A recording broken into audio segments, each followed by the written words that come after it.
Здесь карантин, видите, проезд посторонних машин запрещен. Лаишевская птицеферма теперь под присмотром ветеринаров. Особый контроль здесь 7 мая. Именно тогда заподозрили у птиц высокопатогенный вирус. Накануне по всем анализам он подтвердился. Теперь на территории фабрики только свои. Сейчас полностью перекрыт въезд на территорию птицефабрики. Постоянно дежурят полицейские, которые не пропускают посторонние автомобили, в том числе и нам. За территорию этого шлагбаума уже проезд воспрещен. Въезд только для определенного транспорта, в их числе и машины директора птицефермы. Сегодня комментировать обстановку он не стал.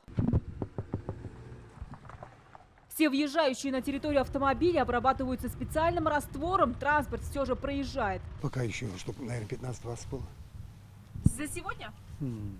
В Кабмине сегодня объявили, что все поголовье птиц на ферме будет уничтожено, а это больше 400 тысяч особей. Кроме того, сейчас в лаборатории Россельхознадзора исследуют куриную продукцию, которую должны были выложить на прилавки. Но 214 тысяч яиц в мае уже были поставлены в детские сады и школы. Их проверяют. Но зараженные куриные яйца могут быть в любом холодильнике. Больше 250 тысяч проданы супермаркетам. Если вы купили деревенку, эту продукцию обязательно нужно проверять. Но я уже сказал, вирус погибает при 70 градусах. Человек заражается в том случае, если грипп мутирует. Так как это новая форма гриппа, опасна она тем, что у человека нет защитной реакции для того, чтобы бороться с этим вирусом. Возрождение из пепла птицефермы возможно только после карантина, а это минимум 3 месяца. Минсельхоз поможет в восстановлении предприятия. С учетом уже дальнейших анализов, они могут возобновить производство и посадка молодняка дальше.